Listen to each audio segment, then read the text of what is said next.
जय हिंद साथियों, स्वागत है आपका self study classes with Sumit Jain YouTube channel और दोस्तों ऐप में। दोस्तों बहुत सारे स्टूडेंट को ऐप डाउनलोड नहीं करते बन रहा है या फिर कर भी लिया है तो कोर्स भी नहीं देख पा रहे हैं। तो मैं आज उनको बता दूं कि ये जो सेल्फ स्टडी क्लासेस इस प्रकार से जब आप प्ले स्टोर से करते हैं तो ये आपका वेल जो है आइकन उसमें लगा हुआ है ना। तो इस प्रकार से सेल्फ स्टडी क्लासेस आपको सर्च करना है और ऐसे आइकन में आपको ऐप मिलने वाला है। ठीक है, तो दोस्तों हम देखें कि प्ले स्टोर में आपको इस प्रकार से दिखेगा ये सेल्फ स्टडी क्लासेस। ठीक है, ये प्ले स्टोर में आपको सेल्फ स्टडी क्लासेस का ऐप दिखने वाला है। ठीक है, ये इमेज उसमें डली है, ये आइकन, ये लोगो उसमें डला है। ठीक है, अब दोस्तों इसको इंस्टॉल करना है, यहां से आप इंस्टॉल करेंगे। ठीक है, अब इंस्टॉल करेंगे तो वहां पर आपको नंबर मांगेगा, जीमेल नंबर मांगेगा, तो आपको ओटीपी आएगा, तो आप रजिस्टर करके आगे बढ़ेंगे। ठीक दोस्तों, आज का वीडियो हिंदी साहित्य का स्टार्ट हो चुका है और आज हम हिंदी साहित्य में बहुत सारे महत्वपूर्ण प्रश्नों पर चर्चा करने वाले हैं। रोज अपनी क्लास होती है रात्रि 9 बजे और सुबह 9:30 बजे। ठीक है, सुबह 9:30 बजे ट्रिकी वीडियो आता है और रात्रि 9 बजे हम टेस्ट सीरीज करते हैं। ठीक है, तो जो भी साथी अभी तक व्हाट्सएप ग्रुप से नहीं जुड़े हैं 9098609291 इस व्हाट्सएप ग्रुप से आपको जुड़ना है और वीडियो को लाइक और शेयर अवश्य करना है। ठीक है, तो स्टार्ट करेंगे दोस्तों आज का ये वीडियो। आंसू काव्य के रचनाकार कौन है? आंसू के बताना है आपको। सुमित्रा नंदन पंत हैं, सूर्यकांत त्रिपाठी निराला साहब हैं, या फिर जयशंकर प्रसाद या मैत्रीशरण गुप्त जी हैं। तो आपका राइट आंसर क्या हो जाएगा? आंसू काव्य की रचनाकार बताना है, यानी कि 130 का उत्तर बताना है। और बिल्कुल सही आंसर होगा कौन सा? जयशंकर प्रसाद, है ना। आंसू काव्य जो है वो किसका है? जयशंकर प्रसाद जी का है। और ये छायावाद के क्या माने जाते हैं? मधुराज यादव जी भी ज्वाइन बटन से जुड़ चुके हैं, धन्यवाद, है ना। आंसू काव्य के जो रचनाकार हैं जयशंकर प्रसाद हैं और सुमित्रा नंदन पंत जी, सूर्यकांत त्रिपाठी निराला जी, ये तीनों ही छायावाद के आधार स्तंभ हैं। मैत्रीशरण दोस्तों आपको पता है कि ये जो है राष्ट्र कवि हैं, दद्दा इनका उपनाम है ना। दद्दा और मधोप ये तो मैं कई बार बता चुका हूं, आपको रट भी गया होगा। ठीक है, और आंसू काव्य के रचनाकार हैं जयशंकर प्रसाद और छायावाद के प्रवर्तक भी इलाचंद्र जोशी ने इन्हें माना है। ठीक है, तो ये चीज भी आपको याद रखनी है। अगला क्वेश्चन आपको बताना है, चंदन विष व्यापत नहीं लिपटे रहत भुजंग प्रस्तुत पंक्ति के रचयिता कौन है? सूरदास जी हैं, बिहारी हैं, कबीर हैं या फिर रहीम हैं। चंदन विष व्यापत नहीं लिपटे रहत भुजंग, इस पंक्ति के रचयिता बताने हमें यहां पर। तो उत्तर क्या हो जाएगा? ज्वाइन बटन पर जाएं, आप ज्वाइन बटन पर क्लिक करें कुरैशी जी, है ना। और वहां पर आपको प्लान दिया होगा, आप प्लान देख लें, सिल्वर, गोल्ड और डायमंड, है ना। फिर आपको उसमें से आप किससे पेमेंट कर रहे हैं, पेमेंट का जो है विवरण भरना होता है। तो ज्वाइन बटन पर सबसे पहले तो क्लिक करना होता है। ठीक है, फिर आपको आगे की प्रोसेस करनी होती है। हाँ, आज तार सप्तक का जो वीडियो था उसमें कुछ प्रॉब्लम हो गई थी और रहीम यानी कि कल आपका तार सप्तक का वीडियो आ जाएगा। और यहाँ पर चंदन विष व्यापत नहीं, ये किसकी है? रहीम की है, यानी डी नंबर आपका बिल्कुल सही हो जाएगा, डी नंबर। ठीक है, अगला बताना, अमीय हलाहल मद भरे सेत श्याम रतनार जियत मरत झुक झुक परत जेहि चितबत एक बार, ये पंक्ति किसकी है? ये पंक्ति बतानी है आपको, किसकी है?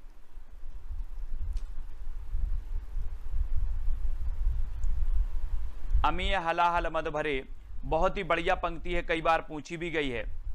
तो ये पंक्ति किसकी हो जाएगी? आलम साहब की है, बिहारी की है, मतीराम या फिर रसलीन की है? एटीएम कार्ड से हो जाएगा, एटीएम से। और प्रश्न क्रमांक आपको पता है, अमीय हलाहल मद भरे यानी कि रसलीन, रसलीन यानी कि जो बी नंबर है वो आपका बिल्कुल सही हो जाएगा। ठीक है, अब इसको कैसे याद करोगे दोस्तों? याद करने की सिर्फ ट्रिक बता रहा हूं, ठीक है, मैं अर्थ नहीं बता रहा हूं। अमीय, अमीय से आप लेंगे कि अमीय से अपन बोलते हैं ना आम, है ना, आम। और आम में क्या होता है? रस होता है, रस। आम में क्या होता है? रस होता है, तो रसलीन, है ना। अमीय हलाहल मद भरे, इस प्रकार से हमें ट्रिक भी देख लेना है, याद भी कर लेना है ना। अगला है, जब जब होए धर्म की हानि बाड़े असुर अधम अभिमानी प्रस्तुत पंक्ति के रचयिता कौन है? रसखान, बिहारी, तुलसीदास या फिर कबीर। 4 विकल्प हैं, 133 का उत्तर बताना है। देखो ज्वाइन मेंबर का आपको बता रहा हूं कि जितने भी ज्वाइन मेंबर हैं उनके कमेंट मुझे एक साथ मिलते हैं, जितने भी उनके कमेंट होते हैं वो मुझे एक साथ देखने को मिलते हैं। दूसरी बात, ज्वाइन वालों के लिए जो सेशन है वो अलग से चलेगा, यानी कि ज्वाइन मेंबर के जो वीडियो हैं वो केवल ज्वाइन मेंबर ही देख पाएंगे, दूसरे मेंबर नहीं देख पाएंगे, है ना। और तो ज्वाइन मेंबर के लिए और भी है, आपको आपका जो कमेंट है वो हाईलाइट होता है, आपको इमोजी दिया जाता है स्पेशल। और आपका बिल्कुल सही आंसर होगा तुलसीदास, जब जब होए धर्म की हानि बाड़े असुर अधम अभिमानी, यानी कि जो बी नंबर है वो बिल्कुल सही हो जाएगा। ठीक है, तुलसीदास जी के बारे में आपको पता है कि जो तुलसीदास जी हैं राम काव्य धारा के श्रेष्ठ कवि माने जाते हैं तुलसीदास जी, और बी नंबर आपका बिल्कुल सही होगा। परहित सरस धर्म नहीं भाई, पर पीड़ा सम नहीं अधमाई प्रस्तुत पंक्ति के रचयिता कौन है? रचयिता बताना है, रसखान जी हैं, बिहारी हैं, तुलसी हैं या फिर मीरा हैं। 4 विकल्प हैं, यानी कि 134 का उत्तर आपको बताना है। 134 में प्रश्न क्रमांक बताना है कि परहित सरस धर्म नहीं भाई, पर पीड़ा सम नहीं अधमाई। इसमें जो ये पंक्ति हो जाएगी ये भी किसकी है? तुलसीदास जी की ही है, यानी बी नंबर आपका बिल्कुल सही होगा। ठीक है, तुलसीदास जी की। हिंदी साहित्य के आरंभिक काल को आचार्य रामचंद्र शुक्ल ने क्या कहा है? आदि काल कह दिया, वीर गाथा, चारण काल, सिद्ध सामंत काल, क्या कह दिया है? और दोस्तों जो विवेक शंकर की बुक मैंने आपको बताई थी वो अवेलेबल हो गई है ऑनलाइन, है ना। ऑनलाइन जो है अवेलेबल है, तो ऑनलाइन आप लोग खरीद सकते हैं किसकी? विवेक शंकर की बुक को। ठीक है, तो हिंदी साहित्य के आरंभिक काल को आचार्य रामचंद्र शुक्ल ने जो नाम दिया वो नाम दिया वीरगाथा काल। आदि काल जो नाम दिया गया हजारी प्रसाद द्वारा, चारण काल जो नाम दिया गया राम कुमार वर्मा ग्रियर्सन द्वारा, और सिद्ध सामंत काल राहुल सांकृत्यायन द्वारा दिया गया। ठीक है, तो हिंदी साहित्य के आरंभिक काल को आचार्य रामचंद्र शुक्ल ने कहा है, तो वीरगाथा काल यानी कि जो सी नंबर है वो बिल्कुल सही हो जाएगा। ठीक है, सी नंबर। और अगला है वीरगाथा काल का कवि कौन सा नहीं है? अब वीरगाथा काल के कवि तो आप सभी को पता है, सारे कवि पता हैं। आप गणपति शालिभद्र सूरी से लेकर आप चंद बरदाई तक सारे के सारे कवि आपको पता है। और आपका बिल्कुल सही आंसर क्या हो जाएगा? वीरगाथा काल के जो कवि नहीं है, जैसे आपने पढ़ा था कि जो नामदेव है, नामदेव ये भक्ति काल के माने जाते हैं, मधुकर हैं, जगनेक हैं, यानी कि आपका उत्तर बी नंबर बिल्कुल सही हो जाएगा। ठीक है, बी नंबर बिल्कुल सही होगा। तो नामदेव ये वीरगाथा काल के कवि नहीं है और बी नंबर बिल्कुल सही है। और अगला क्वेश्चन आपकी स्क्रीन पर है कि वीरगाथा काल के सर्वश्रेष्ठ कवि कौन माने जाते हैं? वीरगाथा काल के सर्वश्रेष्ठ कवि चंद्रबरदाई, जगनेक, दलपति विजय या फिर विद्यापति, कौन माने जाते हैं? सर्वश्रेष्ठ बताना है यहाँ पर। और दलपति विजय इनकी एक खुमाण रासो रचना है, कौन सी है? खुमाण रासो, खुमाण रासो है। जगनेक की तो आला खंड आपको पता है, ठीक है, परमाल रासो जिसे कहा जाता है। विद्यापति की 3 प्रमुख रचनाएं कौन सी हैं? पदलता पताका। चंद्रबरदाई की तो पृथ्वीराज रासो आपको पता ही है। ठीक है, तो वीरगाथा काल की सर्वश्रेष्ठ जो रचना मानी जाती है, वो कवि माने जाते हैं, वो चंद्रबरदाई माने जाते हैं, यानी आपका उत्तर होगा ए नंबर। और चंद्रबरदाई का जो महाकाव्य है वो कौन सा है? पृथ्वीराज रासो है। ठीक है, और ये हिंदी का प्रथम महाकाव्य है, चंद्रबरदाई हिंदी के प्रथम महाकवि हैं, है ना। तो ए नंबर आपका बिल्कुल सही होगा। और अगला क्वेश्चन है पृथ्वीराज रासो की रचनाकार कौन है? दोस्तों पृथ्वीराज रासो के रचनाकार तो अधिकांश लोगों को पता है ना। जयदेव हैं, जगनेक हैं, चंद्रबरदाई हैं, विद्यापति हैं। ये 4 विकल्प हैं और 4 में से आपको पता है कि पृथ्वीराज रासो चंद्रबरदाई जी का ग्रंथ है ना।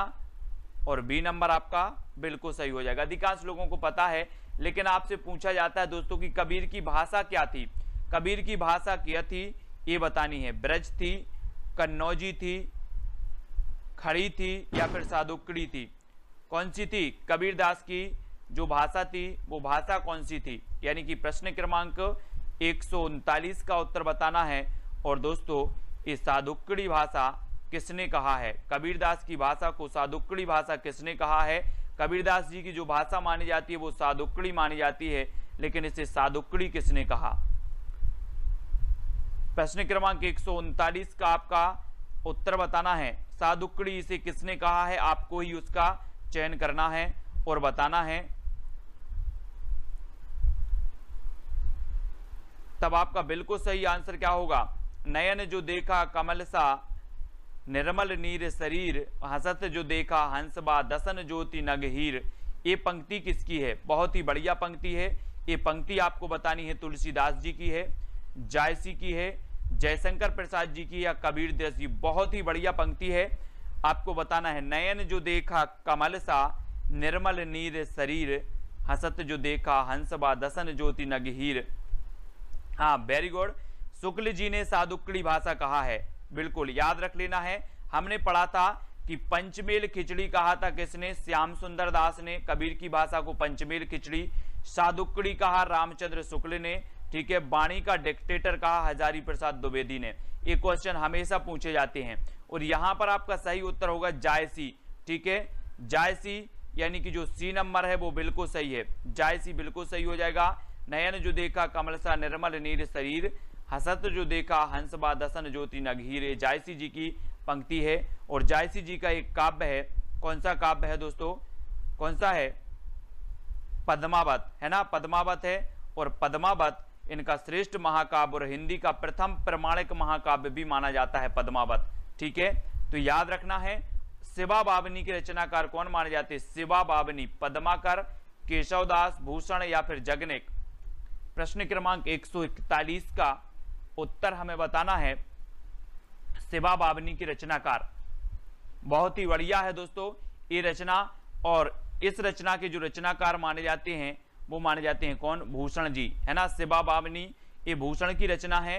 और रीति काल में एकमात्र ऐसा वीर रस का कवि था भूषण, जिसका उपनाम कहीं कहीं मनीराम, कुछ विद्वान मनीराम भी मानते हैं और कुछ विद्वान घनश्याम भी मानते हैं ना, घनश्याम। तो कुछ घनश्याम तो कुछ मनीराम, है ना। तो ये शिवा बावनी की रचनाकार भूषण जी माने जाते हैं, यानी बी नंबर आपका बिल्कुल सही हो जाएगा। छत्रसाल दशक भी इन्हीं की रचना है, भूषण जी की। नर की और नर नील की गति ये की कर जोए, जे तो नीचे हे चले ते तो ऊंचो होए। इस पंक्ति के जो रचयिता हैं वो कौन है? और आपको पता है दोस्तों, वो कवि रीति सिद्ध काव्यधारा का कवि है ना, रीति सिद्ध काव्यधारा का कवि है। और उसकी एक रचना है बिहारी सतसई, है ना, बिहारी सतसई। और विश्व में सबसे ज्यादा यानी कि दूसरे नंबर पर जो सबसे ज्यादा टीका लिखी गई वो बिहारी सतसई की लिखी गई, ठीक है। तो ये चीज आपको याद रख लेना है। और बिहारी सतसई में 713 दोहे मिलते हैं कहीं कहीं और 719 दोहे भी मिलते हैं। और नर की और नर नील की ये जो पंक्ति है वो बिहारी लाल की है। बिहारी यानी कि जो आपका सी नंबर है वो बिल्कुल सही हो जाएगा, ठीक है। सी नंबर आपका सही हो जाएगा। अगला आपको बताना है कि सकीबे मुझसे कहकर जाते, प्रस्तुत पंक्तियों के रचयिता कौन है? सकीबे मुझसे कहकर जाते अज्ञेय की है ना, हरियोध की है, या फिर मैथिली शरण गुप्त की, या फिर जयशंकर प्रसाद। दोस्तों आपने यशोधरा खंड काव्य पढ़ा होगा। यशोधरा खंड काव्य होते हुए भी ये महाकाव्य की श्रेणी में आता है, लेकिन ये खंड काव्य है यशोधरा। और यशोधरा में हम पंक्ति पढ़ते हैं कि सखी बे मुझसे कहकर जाते, सखी बे मुझसे कहकर जाते। और आपकी जो विकल्प नंबर होगा क्या होगा? बी नंबर, यानी मैथिली शरण गुप्त। याद रख लेना, मैथिली शरण गुप्त जी की ये पंक्ति है। और गुप्त जी का उपनाम मैं आपको हमेशा रटवा रहा हूं, मधोप और दद्दा, दद्दा भी इन्हें कहा जाता था। जयशंकर प्रसाद को क्या कहा जाता था? कलाधर, है ना। और ये दोस्तों अयोध्या से उपाध्याय हरियोध, हरियोध इनका अयोध्या से उपाध्याय का उपनाम है। अज्ञेय, सच्चिदानंद, हीरानंद बादशाह इनका उपनाम है, ठीक है। तो ये उपनाम का वीडियो मैंने आपको दिया है, ट्रिकी वीडियो दिया है, तो वो ट्रिकी वीडियो भी आपको देख लेना है। उपनाम वाला, कवियों के उपनाम हमेशा पूछे जाते हैं। हिंदी कविता को छंदों की परिधि से मुक्त कराने वाले थे तो कौन थे? हिंदी कविता को छंदों की परिधि से मुक्त कराने वाले बताना है। और दोस्तों आपको पता होगा कि जो छंद मुक्त रचना थी निराला जी की, वो कौन सी थी? छंद मुक्त रचना वो कौन सी थी? छंद मुक्त रचना थी तो वो थी दोस्तों आपकी जूही की कली, है ना, जूही की कली, जूही की कली याद रख लेना है। ये छंद मुक्त रचना थी किसकी, निराला की। तो कविता को छंदों की परिधि से मुक्त कराने वाले हैं तो वो कौन है, निराला जी। और निराला जी के बारे में रक्षाबंधन की मैंने आपको कहानी ही बनाई थी। इन्होंने कहा था कि हम जैसे फक्कड़ को कौन भाई बनाएगा, सूर्यकांत त्रिपाठी निराला। सरोज स्मृति, इन्होंने लंबा शोक गीत लिखा है, सरोज स्मृति, ये भी आपको याद रखनी है, सूर्यकांत त्रिपाठी निराला। और दोस्तों इन्हें क्रांतिकारी कवि भी कहा जाता है निराला जी को, तो इनके बारे में याद रख लेना है निराला जी के बारे में। और तितली किसकी रचना है, तितली बतानी है, तितली किसकी रचना है, जयशंकर प्रसाद की, श्याम सुंदर दास, आचार्य रामचंद्र शुक्ल, आचार्य महावीर प्रसाद द्विवेदी। तो प्रश्न क्रमांक 145, तितली, बहुत ही बढ़िया है ये रचना। तो आपका राइट आंसर क्या हो जाएगा दोस्तों, तितली के बारे में आपको बताना है। और तितली एक किसकी रचना है। और जो भी साथी अभी तक व्हाट्सएप ग्रुप से नहीं जुड़ पाए हैं वो 9098609291 ये व्हाट्सएप ग्रुप का नंबर है। तो व्हाट्सएप ग्रुप से आपको जरूर जुड़ना है, ठीक है, 9098609291 व्हाट्सएप ग्रुप से जुड़ना है। और तितली ये जयशंकर प्रसाद जी की है, जयशंकर प्रसाद, यानी कि आपका जो ए नंबर है वो बिल्कुल सही होगा, प्रसाद जी का, है ना। इनके नाटक हम पढ़ लेते हैं, सज्जन है, राजश्री है ना, कल्याणी है, और बहुत सारे नाटक हैं इनके, नाटक तो हमें याद रख लेना है। हाँ, कंकाल, तितली और इरावती, कंकाल, तितली और इरावती ये इनके उपन्यास हैं, बहुत बढ़िया। किसके उपन्यास हैं, ये उपन्यास हैं प्रसाद जी के, कंकाल, तितली और इरावती, इनको याद रखेंगे। और अतीत के चलचित्र के रचयिता कौन है, अतीत के चलचित्र,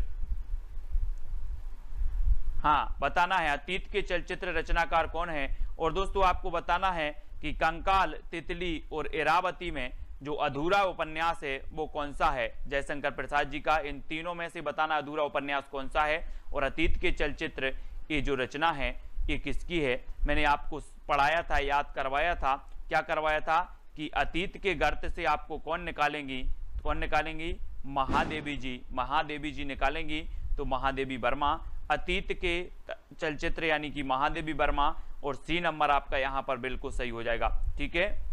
हाँ, इरावती अधूरा है, अंकुर जी, वेरी गुड। इरावती क्या है, अधूरा उपन्यास है जयशंकर प्रसाद जी का, इरावती। तो इरावती को याद रखना है। और अगला क्वेश्चन है आपका, पल्लव की रचयिता कौन है, पल्लव, पल्लव बताना है दोस्तों। छायावाद का मैनिफेस्टो इसे कहा जाता है, छायावाद का घोषणा पत्र इसे कहा जाता है पल्लव को। ये कई बार रचना पूछी गई है। और सुमित्रानंदन ये पंत की है, निराला की है, जयशंकर प्रसाद की है, या फिर महादेवी वर्मा की है। तो आपका राइट आंसर क्या हो जाएगा, कमलेश पाल जी, पल्लव की रचयिता। और सभी लोग ज्वाइन मेंबर जरूर बनेंगे, ज्वाइन बटन को जरूर दोस्तों आपको क्या करना है, खरीदना है ना। और ज्वाइन मेंबर आप बन सकते हैं चैनल के, ठीक है। तो ज्वाइन मेंबर बने। और सुमित्रानंदन पंत की रचना है पल्लव, ठीक है। इनकी युगवाणी है, ग्राम्या है, ग्रंथि है, ठीक है। पंत की प्रकृति के चितेरे कवि इन्हें कहा जाता है, यानी कि आपका उत्तर होगा विकल्प नंबर ए नंबर आपका बिल्कुल सही हो जाएगा। और जो भी साथी व्हाट्सएप ग्रुप से नहीं जुड़े हैं वो प्लीज व्हाट्सएप और टेलीग्राम ग्रुप से जुड़ जाएं, जहां पर आपको जॉय सर निरंतर टेस्ट करवाते हैं, है ना, टेलीग्राम ग्रुप में। तो आपको व्हाट्सएप ग्रुप से जुड़ना है। व्हाट्सएप ग्रुप में मैंने आपको नंबर दे ही दिया है, 9098609291। इस नंबर पर आप करेंगे तो आपको लिंक मिल जाएगी तुरंत ही व्हाट्सएप और टेलीग्राम की। तो चिंतामणि के जो रचयिता माने जाते हैं वो कौन माने जाते हैं, चिंतामणि ये रामचंद्र शुक्ल जी का है, यानी कि जो सी नंबर है वो बिल्कुल सही है। और एक क्वेश्चन पूछा जाता है दोस्तों कि मनोविकार पर आधारित जो निबंध लिखे हैं, मनोविकार पर आधारित वो किसने लिखे हैं, तो वो शुक्ल जी ने लिखे हैं, है ना। जैसे करुणा की बात करें, करुणा भी इनका है, शुक्ल जी का, मनोविकार पर आधारित है। और यहाँ पर सी नंबर चिंतामणि आपका बिल्कुल सही हो जाएगा, ठीक है, सी नंबर। और अगला है जन्मेजय का नाग यज्ञ किसकी कृति है, ये जन्मेजय का नाग यज्ञ नाटक है दोस्तों। और ये नाटक किसका है ये बताना है, सेठ गोविंद दास का है, जयशंकर प्रसाद जी का है, या फिर लक्ष्मी नारायण लाल का, ये फिर गोविंद बल्लभ पंत का है। कौन सा, जन्मेजय का नाग यज्ञ, ये कृति बतानी है, बहुत ही बढ़िया कृति है और पूछी जाती है, कई बार पूछी गई है दोस्तों। और आपको पता है कि यहां पर एक शब्द आया है नांग। कौन सा शब्द आया है? नांग। और नांग आपको पता है किसके गले में पड़ा रहता है? शंकर जी के। तो कौन होंगे? जयशंकर प्रसाद। बोले नांग आया है और नांग शंकर जी के गले में है, तो जयशंकर प्रसाद, यानी कि बी नंबर आपका बिल्कुल सही हो जाएगा। ठीक है, बी नंबर। अगला है, हम दीवानों की क्या हस्ती है, आज यहाँ कल वहां चले, है ना, मस्ती का आलम साथ चला, हम धूल उड़ाते जहां चले। प्रस्तुत पंक्ति के रचयिता कौन है? पंक्ति के बताना है। सियाराम शरण गुप्त हैं, भगवती चरण वर्मा हैं, सुभद्रा कुमारी चौहान या रामधारी सिंह दिनकर हैं। और मैंने आपको बताया है कई बार कि हम दीवाने हैं किसके? भगवती के। हम किसके दीवाने हैं? भगवती के दीवाने। आप बोलते ना कि दीवाना तेरा आया बाबा तेरे मंदिर में, इस प्रकार से माता तेरा मंदिर, इस प्रकार से एक बहुत ही बढ़िया भजन है, देवी गीत है ना। तो हम दीवानों की क्या हस्ती है, आज यहाँ कल वहां चले, मस्ती का आलम साथ चला। तो ये भगवती चरण वर्मा, यानी कि जो बी नंबर है वो बिल्कुल सही हो जाएगा। ठीक है, अगला है, सबसे पहले अपनी आत्मकथा हिंदी में किसने लिखी? सबसे पहले यहां पर विकल्प अनुसार बताना है दोस्तों आपको, है ना। 4 विकल्प हैं, 4 विकल्पानुसार इनमें से निम्नलिखित में से सबसे पहले अपनी आत्मकथा हिंदी में किसने लिखी, ये चीज आपको बतानी है। 4 विकल्प हैं। कुछ लोग तो कंफ्यूज हो जाते हैं कि यहाँ सबसे पहले आत्मकथा लिखी राजेंद्र प्रसाद ने, है ना, ऐसे बता देते हैं। लेकिन आपको पता है कि हिंदी की प्रथम आत्मकथा कौन सी मानी जाती है? अर्ध कथानक, है ना, अर्ध कथानक मानी जाती है। कौन की मानी जाती है अर्ध कथानक? बनारसी दास जैन जी की मानी जाती है। ठीक है, अर्ध कथानक। और दोस्तों ये आत्मकथा हिंदी में किसने लिखी? तो सत्य की खोज लिखी है किसने? राजेंद्र प्रसाद ने। सत्य की खोज, तो सत्य की खोज डी नंबर आपका बिल्कुल सही होगा। अर्ध कथानक हिंदी की प्रथम आत्मकथा बनारसी दास जैन की मानी जाती है। और अबला जीवन हाय तुम्हारी यही कहानी, आंचल में है दूध और आंखों में पानी, ये पंक्ति किसकी है? बहुत ही बढ़िया है। कहां से ली गई है, कौन से खंड काव्य से ली गई है, कौन सी रचना से ली गई है, ये चीज हमें बतानी है। और जिन भी साथियों ने पुराने ओल्ड पे वीडियो नहीं देखे हैं वो जरूर देखें। ट्रिकी वीडियो की आपकी 25 यानी कि 25 वीडियो ट्रिकी वीडियो के पहुंच चुके हैं आपके, जिसमें हमने साहित्य अकादमी से पुरस्कृत रचनाएं पढ़ी, कवियों के उपनाम पढ़े, व्यास सम्मान पढ़ा, ज्ञानपीठ पुरस्कार की रचनाएं पढ़ी। ठीक है, बहुत सारी रचनाओं को पढ़ा। और वो ट्रिकी वीडियो आपके अमेजिंग वीडियो हैं, बहुत ही बढ़िया वीडियो हैं। और अबला जीवन हाय तुम्हारी यही कहानी, आंचल में है दूध और आंखों में पानी, ये तो कई बार पंक्ति पूछी गई यशोधरा की। यशोधरा यानी कि जो सी नंबर आपका बिल्कुल सही हो जाएगा, है ना, ये यशोधरा की है। यशोधरा से ये पंक्ति ली गई है।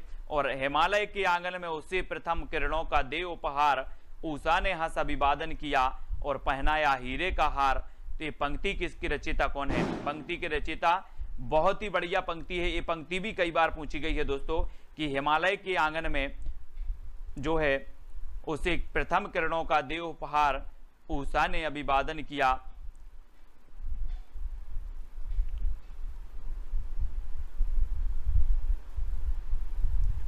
तो 153 और 153 का आपका बिल्कुल सही आंसर जो हो जाएगा वो हो जाएगा कौन सा? जयशंकर प्रसाद। हिमालय के आंगन में उषा प्रथम किरणों का देव उपहार। हिमालय आया है दोस्तों, हिमालय पर्वत, ऐसे ही कैलाश पर्वत था, हिमालय पर्वत, कैलाश पर्वत, है ना। और कैलाश पर्वत पे जाकर कौन बैठ गए थे? शंकर जी तपस्या करने बैठ गए थे। तो हिमालय पर्वत आ रही है, हिमालय की बात आ रही है, कैलाश पर्वत और हिमालय पर्वत एक पर्वत हैं। और जयशंकर जी बैठ गए थे, तो ये शंकर जी प्रसाद, जयशंकर प्रसाद का होगा। आलवार भक्तों की संख्या बतानी है, यानी कि 154 का उत्तर बताना है दोस्तों। आपको पता है, मैंने आपको बताया था कि रामानंद के शिष्य 12, है ना। आलवार भक्तों की संख्या भी कितनी आप बता देना, है ना।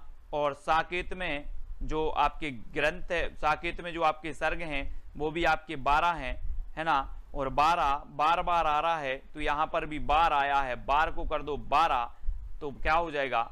12। आलवार भक्तों की संख्या 12, यानी कि बी नंबर बिल्कुल सही हो जाएगा। ठीक है, 12 आया है और बार आ रहा है, और बार मतलब 12।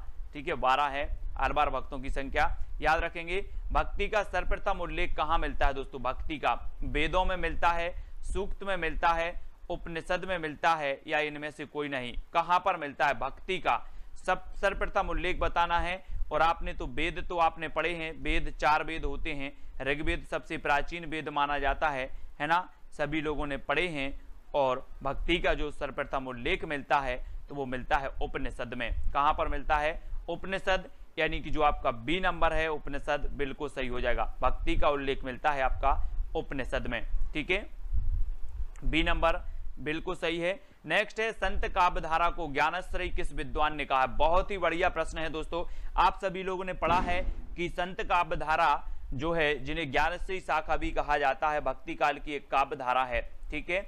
और एक काव्यधारा को जो ज्ञानाश्रयी शाखा कहा है तो वो किसने कहा है, ये चीज बतानी है। यानी कि प्रश्न क्रमांक 156 का उत्तर बताना है। 4 विकल्प हैं, 4 आलोचक हैं थे, और चारों में से आपका जो उत्तर जा रहा है वो क्या जा रहा है कि आचार्य रामचंद्र शुक्ल, इन्होंने ज्ञानाश्रयी शाखा कहा दोस्तों इसे, ठीक है। और ये नंबर आपका बिल्कुल सही होगा। संत काव्यधारा को ज्ञानाश्रयी कहने वाले जो विद्वान थे वो थे शुक्ल जी। संत शब्द को सतसाम्य किसने माना है?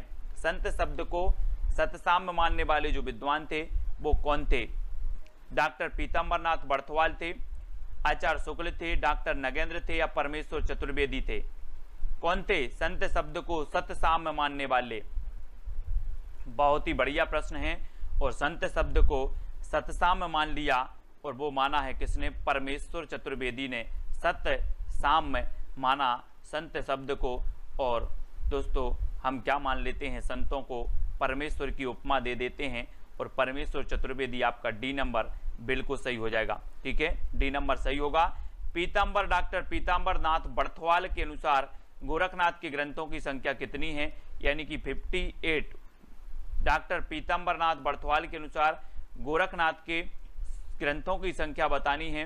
12 है, 14 है, 13 है, या फिर 12 है। आपने पढ़ा होगा दोस्तों कि जो आपका नाथ पंथ था, नाथ पंथ, और नाथ पंथ के जो प्रवर्तक माने जाते हैं मतेंद्र नाथ माने जाते हैं, और प्रमुख जो माने जाते हैं गोरखनाथ माने जाते हैं। मतेंद्र नाथ के मच्छेंद्रनाथ, मतेंद्रनाथ, ये उन्हीं के उपनाम हैं। और मच्छेंद्रनाथ के जो शिष्य थे वो गोरखनाथ थे, ठीक है।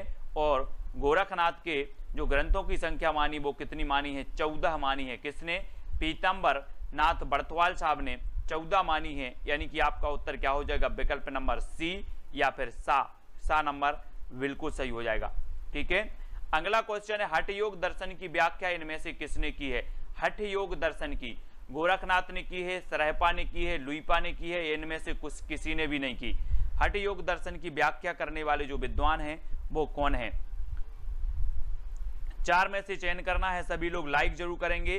कल सुबह आपका तार सप्तक का वीडियो आएगा, है ना। तार सप्तक का जो कवि हैं उनका टिरकी वीडियो आएगा सुबह 9:30 बजे, और रोज रात्रि 9 बजे अपनी ये क्लास होती है, अध्ययन करते हैं बहुत सारी चीजों का।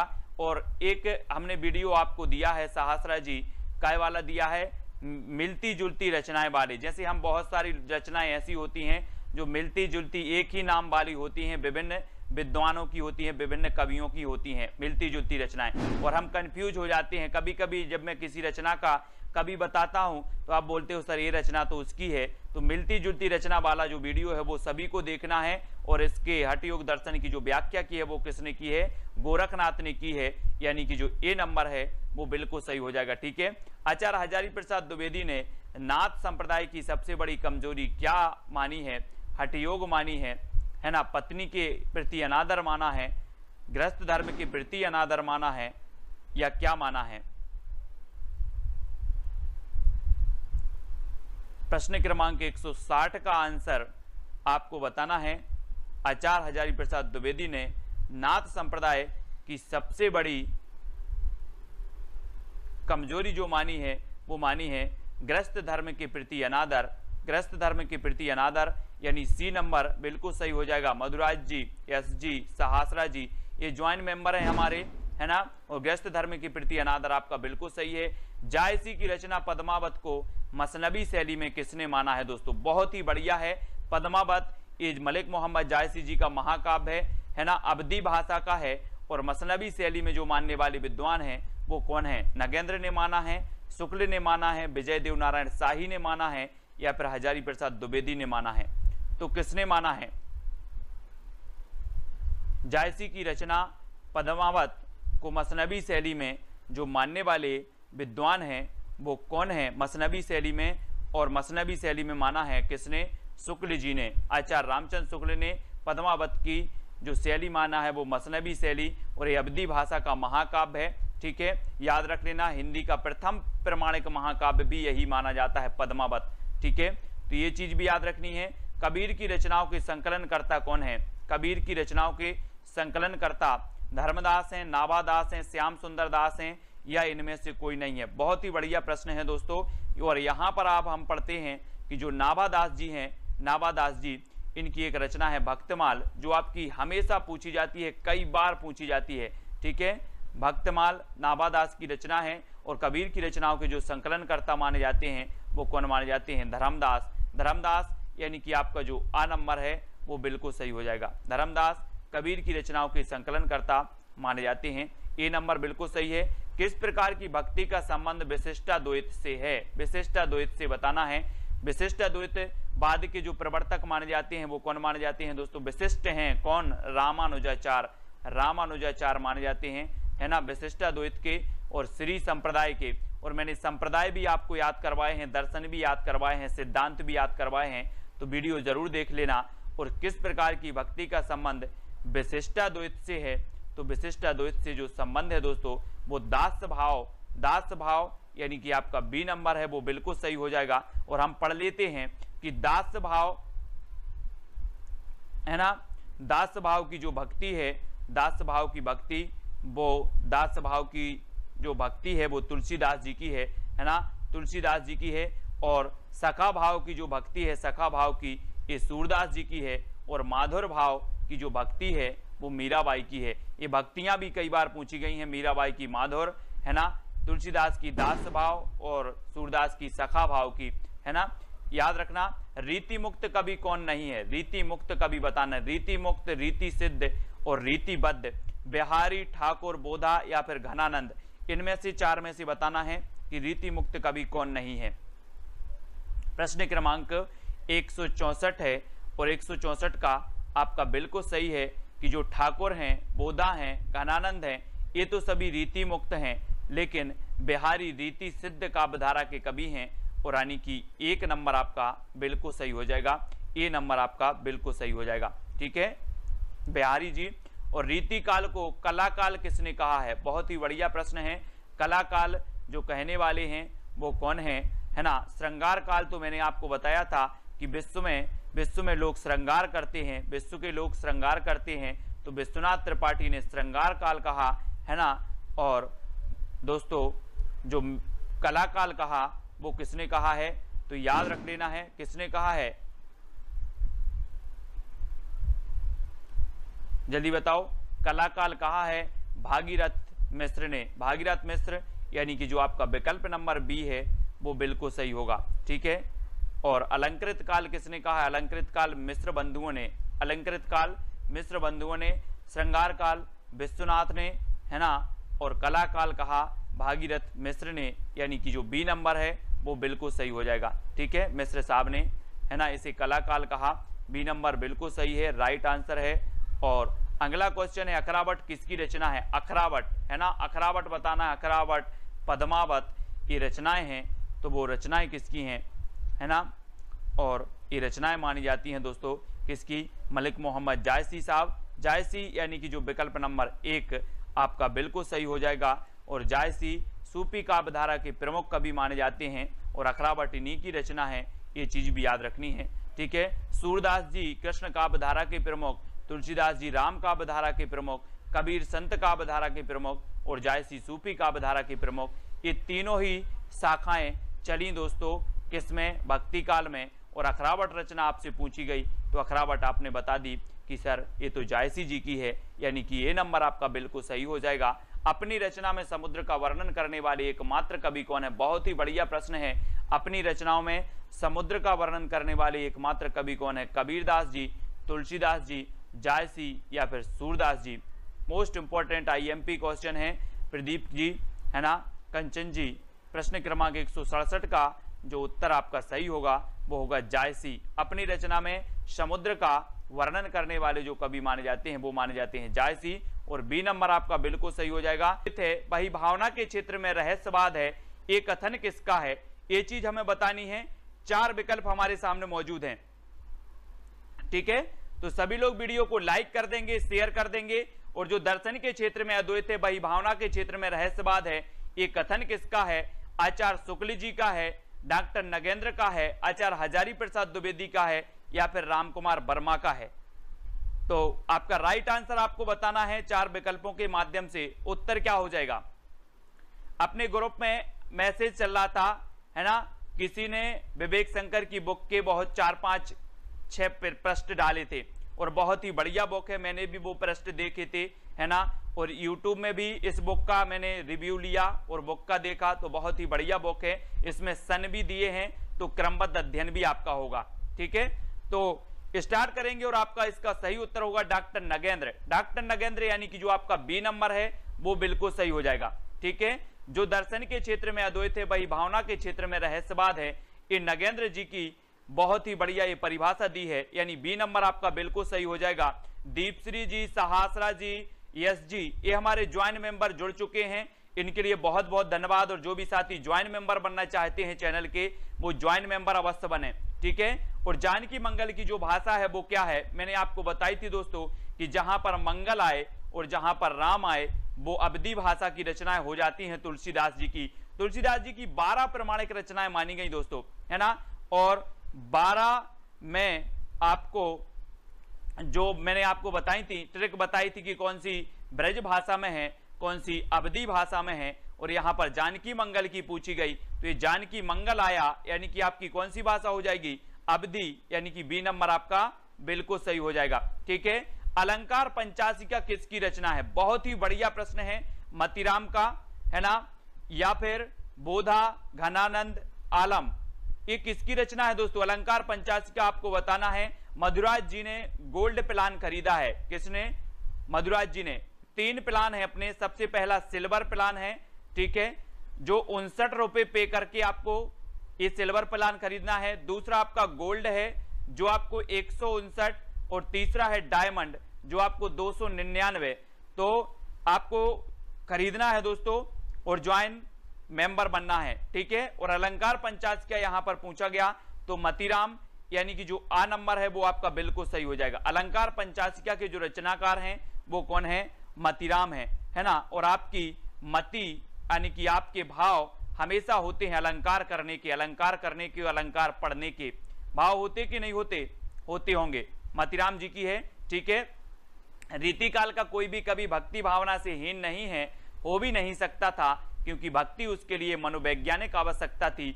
उपरोक्त कथन किसका है? बहुत ही बढ़िया कथन है दोस्तों। रीति काल में रीतिबद्ध, रीति सिद्ध और रीति मुक्त काव्य धारा हमने पढ़ ली है, और रीति काल का कोई भी कभी भक्ति भावना से हीन नहीं है, हो भी नहीं सकता था, क्योंकि भक्ति उसके लिए मनोवैज्ञानिक आवश्यकता थी। उपरोक्त कथन किसका है? तो ये बुक जो है दोस्तों मैंने आपको जो बताई है, ये बुक सभी लोग खरीद लें, फिर मैं इसी बुक से आपको पढ़ाऊंगा, तो आपको बहुत ही मजा आएगा और आपका जो अध्ययन है वो बहुत ही अच्छा चलेगा, है ना। तो सभी लोगों को बुक खरीदना है, और रीतिकाल का कोई भी कभी भक्ति भावना से हीन नहीं है, हो भी नहीं सकता, ये जो कथन है ये डॉक्टर नगेंद्र साहब का है, यानी कि जो विकल्प नंबर आपका आ है वो बिल्कुल सही हो जाएगा, आ नंबर, ठीक है।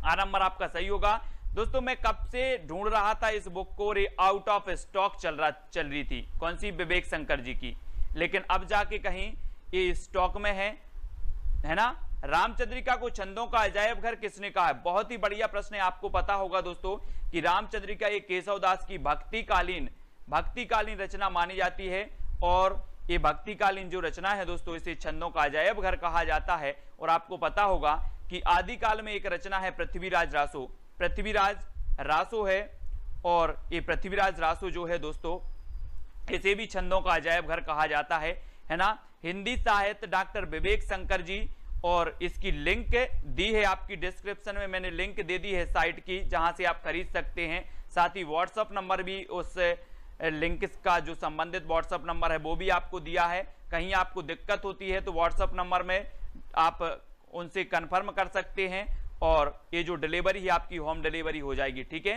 तो रामचंद्रिका को छंदों का अजायब घर जो कहा है वो आचार्य शुक्ल ने कहा है, यानी कि जो आपका ए नंबर है वो सही हो जाएगा। ठीक है, रामचंद्रिका किसकी रचना है, तो ये केशव दास की है, केशव दास। तो ये चीज भी आपको केशव दास को याद रखना।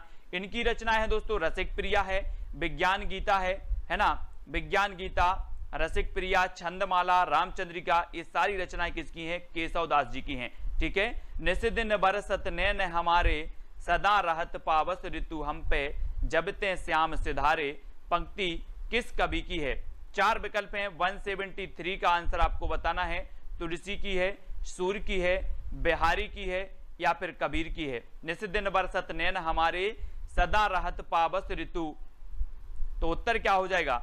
हाँ, निकिता जी ने सेंड किया था, है ना, बहुत बढ़िया।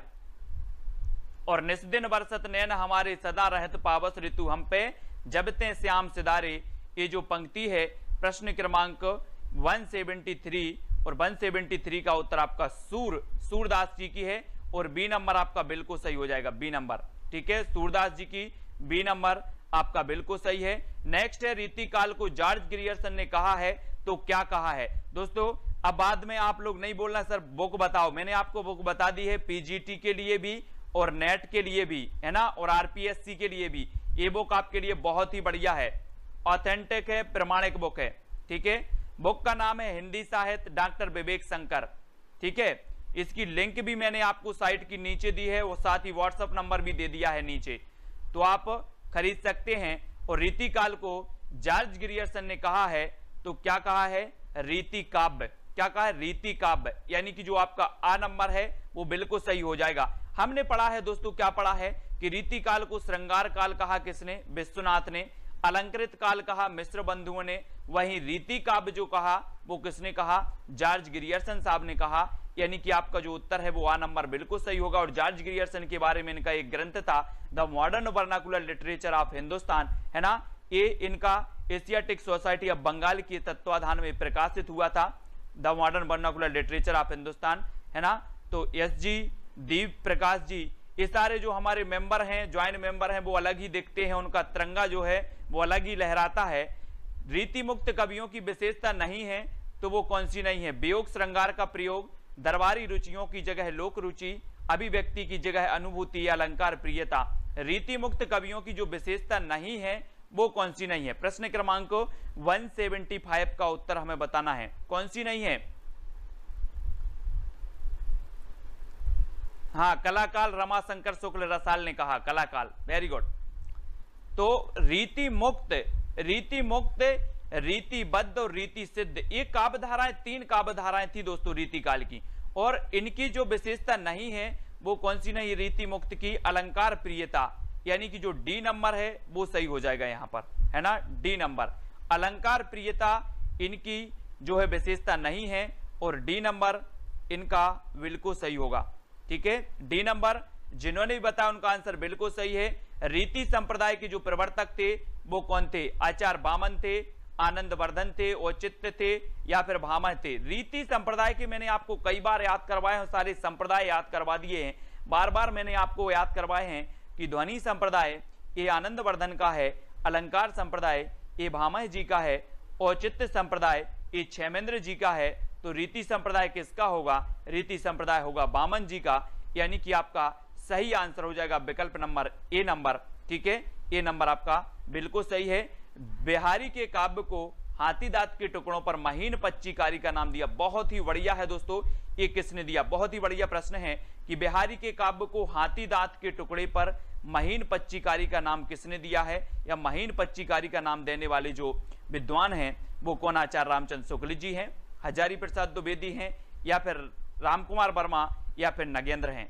तो कौन है ये हमें बताना है। 4 विकल्प हैं, 4 में से आपको सही बताना है। और प्रश्न क्रमांक 177 का आंसर आपका जो बिल्कुल सही होगा वो आचार्य शुक्ल ने, यानी कि आपका जो ए नंबर है वो बिल्कुल सही हो जाएगा। ठीक है, बिहारी के काव्य को हाथी दांत के टुकड़े पर महीन पच्चीकारी का नाम दिया, तो वो शुक्ल जी ने दिया है। और इस शुक्ल के कथन बड़े संभाल कर रखना है, क्योंकि ये हमेशा परीक्षाओं में पूछ लिए जाते हैं, है ना। अगला है, रीति काव्य धारा के प्रेम और श्रृंगार को गृहस्थिक कहा है, तो किसने कहा है दोस्तों। रीति काव्य धारा के प्रेम और श्रृंगार को गृहस्थिक किसने कह दिया, डॉक्टर नगेंद्र साहब ने कह दिया, बिलास शर्मा ने, नामवर सेन ने, या फिर महावीर प्रसाद द्विवेदी ने? किसने कह दिया? गृहस्थिक। और अब जब रीति काल में बहुत सारे लोगों ने प्रेम और श्रृंगार की बात की, वहीं एक कवि था भूषण, जिसने वीर रस की जो है काव्य रचना की है, और भूषण का नाम घनश्याम और मनीराम था, जो हम आपको हमेशा बताते हैं, यानी कि आप तक रट गया होगा। और जो डॉक्टर नगेंद्र हैं, रीति काव्यधारा के प्रेम और श्रृंगार को गृहस्थिक कहा है, तो डॉक्टर नगेंद्र ने कहा है, यानी कि जो आपका आ नंबर है वो बिल्कुल सही हो जाएगा। ए नंबर आपका बिल्कुल सही होगा। किस कवि को भक्तिकाल और रीतिकाल दोनों में स्थान प्राप्त है? केशवदास को, मतीराम को, घनानंद को, या चिंतामणि को? किसको है दोस्तों भक्तिकाल और रीतिकाल दोनों में स्थान प्राप्त? प्रश्न क्रमांक 179 का उत्तर आपको बताना है, और 179 का आपका बिल्कुल सही आंसर होगा कि केशवदास। केशवदास यानी कि जो आपका ए नंबर है वो बिल्कुल सही हो जाएगा। किस कवि को भक्तिकाल और रीतिकाल दोनों में स्थान प्राप्त है? तो वो है केशवदास को, क्योंकि इनकी जो केशवदास जी की रामचंद्रिका रचना है, रामचंद्रिका है ना, ये जो रचना है दोस्तों रामचंद्रिका, ये बहुत ही बढ़िया है और ये भक्तिकालीन मानी जाती है। छंदों का अजायब घर भी इसे कहा जाता है। ठीक है, तो केशवदास आपका ये नंबर बिल्कुल सही हो जाएगा, किसी का भी गलत नहीं होना चाहिए। बिल्कुल सरल प्रश्न है, लेकिन छंदमाला रचना हमेशा पूछी जाती है। ये किसकी है? भिखारीदास की है। भिखारीदास की तो हमने काव्य निर्णय, काव्य श्रृंगार निर्णय, ये भिखारीदास की पढ़ी थी रचनाएं। चंद्रबरदाई की तो हमने पढ़ी है, महाकाव्य इनका पढ़ लिया। पृथ्वीराज रासो, मैत्रीशरण गुप्त के भी हमने पढ़े हैं, भारत भारती, साकेत, खंड काव्य भी इनका पढ़ा है मैत्रीशरण गुप्त का। तो छंदमाला जो रचना है ये किसकी है? केशवदास, है ना। केशवदास यानी कि आपका उत्तर सी नंबर, सा नंबर बिल्कुल सही हो जाएगा। केशवदास की रचना का नाम है छंदमाला, और विकल्प नंबर जो आपका सी है वो बिल्कुल सही हो जाएगा। ठीक है, सी नंबर। और भारत 8वां विश्व हिंदी सम्मेलन कहाँ हुआ था? दोस्तों जो हिंदी सम्मेलन है वो आपको याद रखना है, पहला, दूसरा, तीसरा, चौथा, ये हिंदी सम्मेलन आप सभी को याद रखने, यहां से क्वेश्चन पूछे ही जाते हैं। ठीक है, तो 8वां विश्व हिंदी सम्मेलन कहाँ हुआ था? भारत में, न्यूयॉर्क में, मॉरिशस में, या फिर सूरीनाम में? आपको पता होगा दोस्तों कि पहला जो हुआ था वो कब हुआ था? नागपुर में हुआ था, अपने नागपुर, है ना, नागपुर में हुआ था पहला, और 2015 में भोपाल में हुआ था, है ना। और 8वां विश्व हिंदी सम्मेलन जो हुआ था वो न्यूयॉर्क में हुआ था, यानी कि आपका जो विकल्प नंबर बी है न्यूयॉर्क, न्यूयॉर्क आपका बिल्कुल सही हो जाएगा। एक शहर है अमेरिका का न्यूयॉर्क, जहां पर यूनिसेफ का मुख्यालय है। किसका मुख्यालय? यूनिसेफ का, ये न्यूयॉर्क में है, और बी नंबर आपका यहां पर बिल्कुल सही होगा। ठीक है, ये 8वां विश्व हिंदी सम्मेलन न्यूयॉर्क में हुआ। भंवर गीत किसकी रचना है दोस्तों? भंवर गीत नंददास की है, नावादास की है, कुंभन दास की है, सूरदास जी की है। यहां पर दोस्तों ये क्या है, आपने पढ़ा होगा अष्टछाप। अष्टछाप की स्थापना 1565 में हुई थी, 1565 में। लेकिन यहां पर यही पूछा जाता है कि निम्न में से बताइए कौन अष्टछाप का कवि नहीं है, है ना। बहुत सारे लोग कुंभन दास को बता देते हैं, लेकिन वास्तव में है नावादास। नावादास ये अष्टछाप के कवि नहीं माने जाते। इनकी एक रचना मानी जाती है, कौन सी? भक्तमाल। और भंवर गीत जो रचना है वो किसकी है? नंददास जी की है ना। अपन ने नंद की भंवर पाड़ दी थी, बोले नंद की भंवर पाड़ दो, है ना। तो नंददास हैं, और नंददास भी दोस्तों याद रख लेना, विट्ठल नाथ के शिष्य थे नंददास। ए नंबर आपका यहाँ पर बिल्कुल सही हो जाएगा, आ सही हो जाएगा। ठीक है, श्रृंगार रस के विरोधी कवि कौन माने जाते हैं? श्रृंगार रस के विरोधी कवि यानी कि कबीरदास, सुंदरदास, तुलसीदास, या फिर नंददास, कौन माने जाते हैं श्रृंगार रस के? आपको पता होगा दोस्तों कि जो संत काव्यधारा थी, संत काव्यधारा में सबसे जो पढ़े लिखे थे वो श्रृंगार विरोधी थे। वो पढ़े लिखे कौन थे? सुंदरदास, है ना, सुंदरदास। ये सुंदर थे दोस्तों, इसलिए इनको श्रृंगार की जरूरत नहीं थी, इसलिए इन्होंने कहा कि यार हम श्रृंगार रस का विरोध करेंगे, है ना। ये सुंदर थे, इसलिए सुंदर को श्रृंगार की जरूरत नहीं थी, इसलिए इन्होंने श्रृंगार रस का विरोध कर दिया। ऐसे याद कर लेंगे। और सबसे पढ़े लिखे थे तो सुंदरदास थे, और इन्होंने विरोध भी किया काय का? श्रृंगार रस का, यानी कि बी नंबर आपका बिल्कुल सही होगा। सोहिला किसकी रचना है? ये कई बार पूछी गई दोस्तों। सोहिला, सोहिला के रचनाकार कौन है? गुरु अंगद हैं, गुरु नानक हैं, गुरु रामदास हैं, या फिर गुरु अर्जुन देव हैं? अर्जुन देव भी यहां पर डी नंबर आपका अर्जुन देव है। तो कौन है? हाँ, सुंदर लोगों को सजने की जरूरत नहीं होती है। तो सोहिला की रचनाकार भी हमें लिखना है और सोहिला के रचनाकार आपके होंगे गुरु नानक। गुरु नानक यानी कि जो विकल्प नंबर आपके बी हैं वो बिल्कुल सही हो जाएगा। ये सिख संप्रदाय के प्रवर्तक माने जाते हैं और सिखों के प्रथम गुरु माने जाते हैं। गुरु गोविंद सिखों के 10वें गुरु माने जाते हैं और गुरु ग्रंथ साहिब का जो संकलन किया था वो गुरु अर्जुन देव ने किया था। ये चीज भी आपको याद रखनी। हमेशा पूछा जाता है कि गुरु ग्रंथ साहिब का संकलन किसने किया था, तो गुरु अर्जुन देव ने किया था। ठीक है, और जो फिलहाल सोहिला आपसे पूछा गया तो सोहिला रचना किसकी है, गुरु नानक देव की। ठीक है, तो बी नंबर आपका बिल्कुल सही होगा। रुक्मणी मंगल के रचयिता कौन है? रुक्मणी मंगल तुलसीदास जी हैं, नंददास जी हैं, लालदास जी हैं, ईश्वरदास जी हैं। ये चार में से बताना है रुक्मणी मंगल की रचना, है ना। और रुक्मणी मंगल इसके जो रचयिता माने जाते हैं। अब वो नहीं लगा देना कि सर मंगल आ गया, ये मंगल तो आ गया है लेकिन ये मंगल वाली रचना नहीं है अपनी। और ये किसकी है, जल्दी से बताओ। ये दोस्तों नंददास की रचना है। किसकी? नंददास। रुक्मणी मंगल की रचयिता है नंददास, जानकी मंगल की रचयिता है तुलसीदास। इसलिए कंफ्यूज नहीं होना, है ना। बहुत सारे लोग ए लगा देंगे, अभी देखो ये नहीं लगाना है। ये रुक्मणी मंगल नंददास जी की रचना है, जानकी मंगल तुलसीदास की रचना है ना। कंफ्यूज नहीं होना रुक्मणी मंगल और जानकी मंगल में, है ना। तो याद रख लेना, रुक्मणी जी आपको पता है श्री कृष्ण से संबंधित हैं और जानकी जी राम से संबंधित हैं।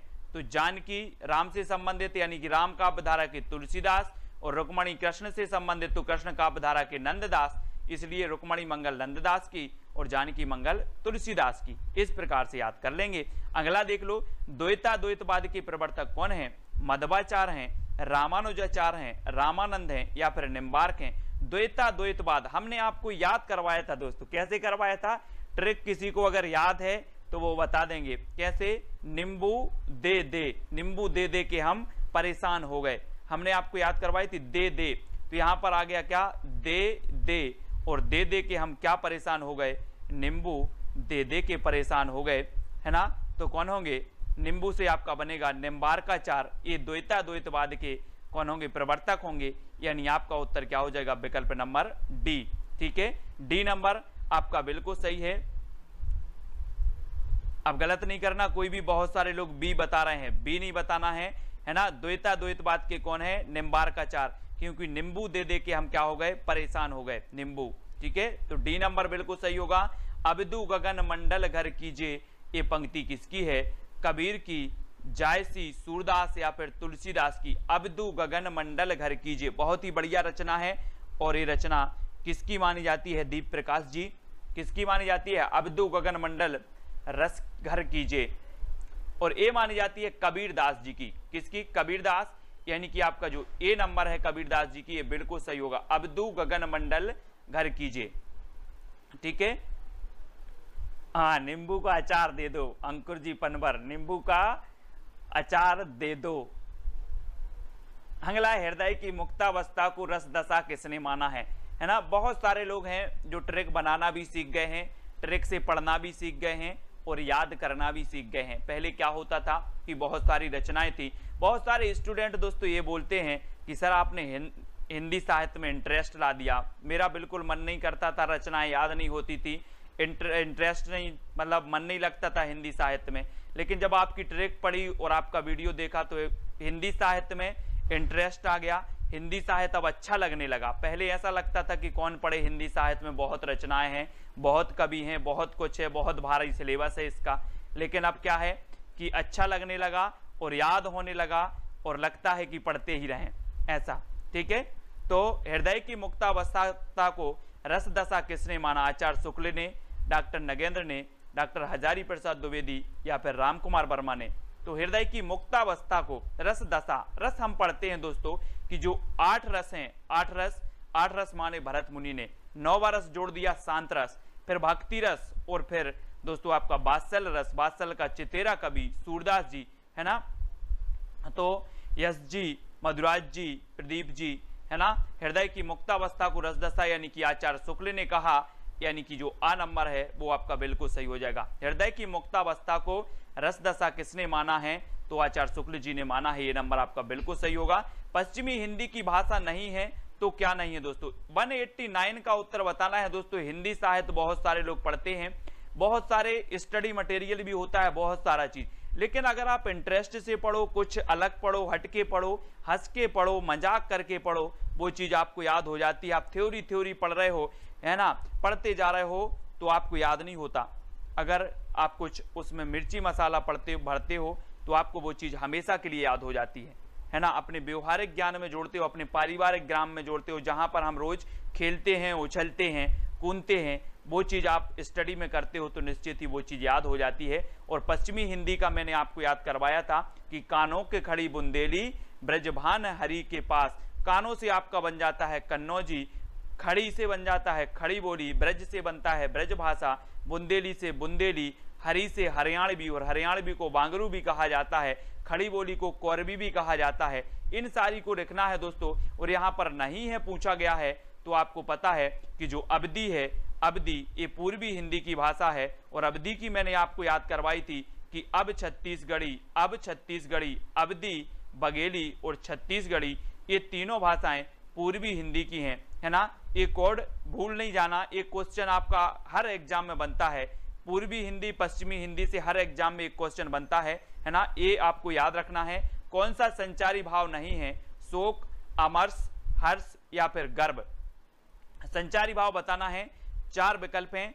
और संचारी भाव आपको पता है कितने होते हैं, 33 संचारी भाव हमने पढ़े हैं, लेकिन 34वां संचारी भाव माना है किसने, छल नामक संचारी भाव मान लिया देव कवि ने, है ना। सभी को पता है, रटा हुआ है। अगर ये क्वेश्चन पूछा भी जाता है कि 34वां संचारी भाव जो माना है वो किसने माना है, तो देव कवि ने। यानी कि आपका यहां पर जो उत्तर होगा वो होगा शोक। संचारी भाव नहीं है तो शोक नहीं है।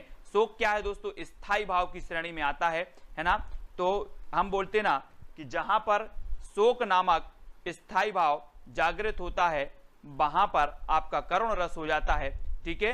तो याद रख लेना, ये शोक स्थायी भाव है, संचारी भाव नहीं है, यानी कि ए नंबर आपका बिल्कुल सही होगा। रीति के लिए मार्ग शब्द का प्रयोग किसने किया, रीति के लिए मार्ग शब्द का प्रयोग बताना है दोस्तों, किसने किया है। रीति संप्रदाय के जो प्रवर्तक माने जाते हैं वो कौन माने जाते हैं, बामन माने जाते हैं, बामन, है ना। और रीति शब्द के लिए जो मार्ग शब्द का प्रयोग करने वाले हैं बामन हैं, शुक्ल हैं, कुंतक या फिर भरत मुनि हैं। सारे लोग वीडियो को लाइक जरूर करेंगे, एक जो अंगूठा है अपना वो दबा देना, ठीक है, लाइक जरूर करना है। बहुत सारे लोग लाइक नहीं कर पाते हैं क्योंकि उनके अंगूठे में दर्द होता है, और जहां दर्द होता है वहां बामन आपको लगा देना है। आ नंबर आपका बिल्कुल सही हो जाएगा, ए नंबर सही। रीति के लिए मार्ग शब्द का जो प्रयोग करने वाले हैं वो बामन है, और ए नंबर आपका बिल्कुल सही होगा, ठीक है। आचार्य मम्मट के अनुसार काव्य का उद्देश्य क्या होता है, क्या होता है। काव्य यश प्रदान करता है, काव्य अर्थ प्रदान करने का साधन होता है, काव्य व्यवहार का ज्ञान होता है, या उपरोक्त सभी। आचार्य मम्मट के अनुसार काव्य का उद्देश्य क्या होता है दोस्तों। मम्मट के अनुसार बताना है ना। आप पाश्चात्य काव्य शास्त्र में और भारतीय काव्य शास्त्र पढ़ते हो, और यहां पर आपको बताना है कि मम्मट के अनुसार काव्य का जो उद्देश्य होता है वो हो जाता है क्या, काव्य यश प्रदान करता है, ये भी होता है, काव्य अर्थ प्रदान करने का साधन है, ये भी होता है, काव्य व्यवहार का ज्ञान होता है, ये भी आपका होता है। तब आपका जो उत्तर होगा वो उपरोक्त सभी, यानी कि जो डी नंबर है वो बिल्कुल सही हो जाता है, ठीक है। अगला आपको बताना है, नाट्य शास्त्रकारों द्वारा अमान्य रस कौन सा है। अमान्य रस शांत है, विवश है, करुण है या फिर अद्भुत है। नाट्य शास्त्र द्वारा कारों द्वारा अमान्य रस कौन सा है, यानी कि 193 का उत्तर बताना है। और आपका जो उत्तर हो जाएगा वो हो जाएगा शांत रस। शांत यानी कि जो आपका ए नंबर है वो बिल्कुल सही है, शांत। नाट्य शास्त्रकारों द्वारा अमान्य जो रस है वो शांत रस माना जाता है, ठीक है। ए नंबर आपका बिल्कुल सही हो जाएगा। ज्वाइन कर लें। फर्स्ट आपका प्लान है सिल्वर प्लान। सिल्वर प्लान आपको 59 रुपए पे करने होंगे। फिर गोल्ड प्लान है जिसमें आपको 159 रुपए पे करने होंगे। फिर आपका डायमंड प्लान है दोस्तों जिसमें 299 रुपए आपको पे करने होंगे, और आप बन जाएंगे दोस्तों हमारे ज्वाइन मेंबर, ठीक है। तो जो भी साथी ज्वाइन मेंबर बनना चाहते हैं वो ज्वाइन मेंबर बन सकते हैं, और वीडियो को लाइक करके शेयर अवश्य करें। इसी प्रकार से सुबह 9:30 बजे आपका ट्रिकी वीडियो आता है और रात्रि 9 बजे आपकी हिंदी की टेस्ट सीरीज होती है, ठीक है। तो बहुत बढ़िया, वीडियो को लाइक और शेयर अवश्य करें। आज की वीडियो के लिए बस। जय हिंद साथियों, स्वागत है आपका self study classes with Sumit Jain YouTube channel और दोस्तों ऐप में। दोस्तों बहुत सारे स्टूडेंट को ऐप डाउनलोड नहीं करते बन रहा है या फिर कर भी लिया है तो कोर्स भी नहीं देख पा रहे हैं। तो मैं आज उनको बता दूं कि ये जो सेल्फ स्टडी क्लासेस इस प्रकार से जब आप प्ले स्टोर से करते हैं तो ये आपका वेल जो है आइकन उसमें लगा हुआ है ना। तो इस प्रकार से सेल्फ स्टडी क्लासेस आपको सर्च करना है और ऐसे आइकन में आपको ऐप मिलने वाला है। ठीक है, तो दोस्तों हम देखें कि प्ले स्टोर में आपको इस प्रकार से दिखेगा ये सेल्फ स्टडी क्लासेस। ठीक है, ये प्ले स्टोर में आपको सेल्फ स्टडी क्लासेस का ऐप दिखने वाला है। ठीक है, ये इमेज उसमें डली है, ये आइकन, ये लोगो उसमें डला है। ठीक है, अब दोस्तों इसको इंस्टॉल करना है, यहां से आप इंस्टॉल करेंगे। ठीक है, अब इंस्टॉल करेंगे तो वहां पर आपको नंबर मांगेगा, जीमेल नंबर मांगेगा, तो आपको ओटीपी आएगा, तो आप रजिस्टर करके आगे बढ़ेंगे। ठीक